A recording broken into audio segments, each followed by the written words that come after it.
je préfère lutter encore 20 ans et arriver au bout que voir des personnes venir me tendre la main pour me dire « Regarde, je te donne ça, ta lutte, tu le gagnes au bout de 5 ans. » Parce qu'au final, c'est pas toi qui le gagne. Et c'est ce qui s'est passé en Afrique. Ils sont venus, ils ont vu qu'il y avait une révolution qui s'est déclenchée un peu partout. Ils se sont dit « Bon, on vous donne l'indépendance. Au lieu de lutter encore pendant 10-20 ans, prenez l'indépendance et on se bat. » Mais avant de se retirer, ils ont eu l'intelligence. Parce que l'homme rose, l'Européen, est très malin, psychologique. Il a eu le temps de former les nôtres, nos semblables, pour faire le travail qu'il faisait et se retirer et les contrôler depuis chez lui. Et donc c'est pour ça qu'aujourd'hui, quand on voit des personnes nous dire oui, qu'ils sont indépendants ou brandir leur drapeau, nous, la LDNA, on dit nous on ne reconnaît pas ces nationalités, ces drapeaux. On démolit ces frontières. Il est temps de reprendre nos frontières, d'arrêter de nous laisser balkaniser parce qu'aujourd'hui, l'Afrique est en train de subir une balkanisation. Et quand vous regardez bien, partout où les Français, les Européens sont présents, il y a des guerres. Vous prenez au Nigeria, il y a la guerre. Burkina Faso, il y a la guerre. Au Mali, il y a la guerre. Centrafrique, il y a la guerre. Quel endroit en Afrique, plus de 30 millions de kilomètres carrés, il n'y a pas la guerre? Parce que tout ça, ça profite à eux.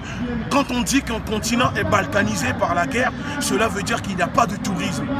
Notre continent possède tout ce qu'il faut pour vivre au monde. La biodiversité, on le voit, ces personnes sont tellement sanguinaires. Ce sont des tueurs, ce n'est pas des racistes. Ce ne sont pas des méchants, ce sont des barbares, ce sont des sanguinaires. Vous comprenez ou pas? Ou je pense que beaucoup ne le comprennent pas. Ce ne sont pas des gens qui sont racistes, ils sont barbares, ce sont des sanguinaires. Ils sont là pour conquérir. Et quelqu'un qui vient conquérir ne vient pas te proposer la gentillesse. Ils sont là pour tuer et nous marcher dessus. Donc à un moment, arrêtons d'avoir peur. Moi je vois que en ce moment, il y a une intimidation qui se fait sur ma personne, sur nos militants, sur ma famille. Nous on n'a rien à voir, on veut vivre en paix. Eux ils sont là, ils incitent les noirs contre les... Non, on n'incite personne. Si vous n'avez rien à vous reprocher, alors n'ayez pas la peur, ne flippez pas. Retirez-vous de l'Afrique, retirez-vous de notre continent, retirez vos bases militaires du continent africain, de partout. Que la France quitte l'Afrique, que les multinationales quittent l'Afrique, que les Bolloré, les Total, toutes ces entreprises qui créent la guerre, qui pillent, quittent l'Afrique. On a vu ce qu'ils sont partis faire au Centrafrique, on a vu ce qu'ils ont fait au Congo, on a vu ce qu'ils font au Mali, on a vu ce qu'ils font au Burkina Faso. À un moment, au Cameroun, qu'est-ce qu'il faut faire? On doit continuer à rester là les bras croisés pour dire... On demande à Macron, oui, de quitter l'Afrique. On demande, non, celui qui veut la liberté ne le demande pas. Celui qui veut sa liberté l'arrache. Peu importe les prix que tu dois payer, tu vas arracher ta liberté. Comprenez-le bien. Aujourd'hui, on voit en France ce qui se passe. Socialement, on est exclu. Culturellement, on est exclu. Politiquement, on est exclu. Ils font tout pour discriminer nos enfants depuis l'école. Pour ne pas qu'ils terminent ministres, députés, scientifiques. Parce que quand ils arrivent, on essaye de les pousser pour faire des choses professionnelles. Ce n'est pas normal. Si nos enfants veulent devenir des avocats, c'est leur droit de devenir des avocats. Après tout, c'est vous qui vous voyez, qui vous représentez comme des républicains.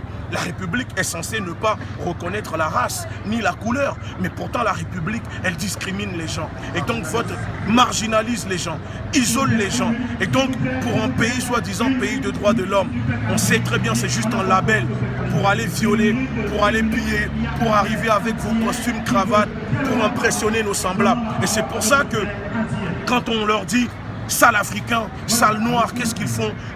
Ils courent pour aller se blanchir la peau, pour ressembler à ceux qui les insultent. Quand ils nous disent ta spiritualité c'est de la merde, on abandonne nos spiritualités pour aller prendre leur religion.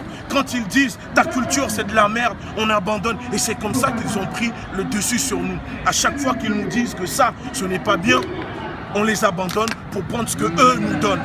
D'accord? Aujourd'hui, il est temps que ça s'arrête. Et c'est pour ça qu'on envoie un message à nos semblables. Parce qu'on le dit, tous les Noirs ne sont pas nos frères. Ce sont nos semblables. Ensuite, il y a nos frères et nos sœurs de lutte.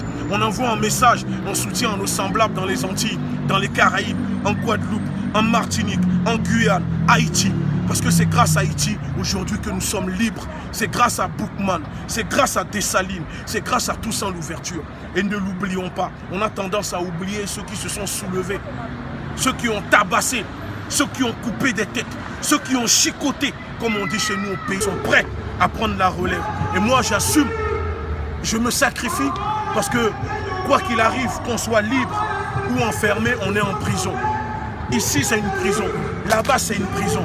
Donc, acceptons de nous sacrifier pour que les nôtres, pour que nos enfants puissent marcher la tête haute, libre. Et n'oublions pas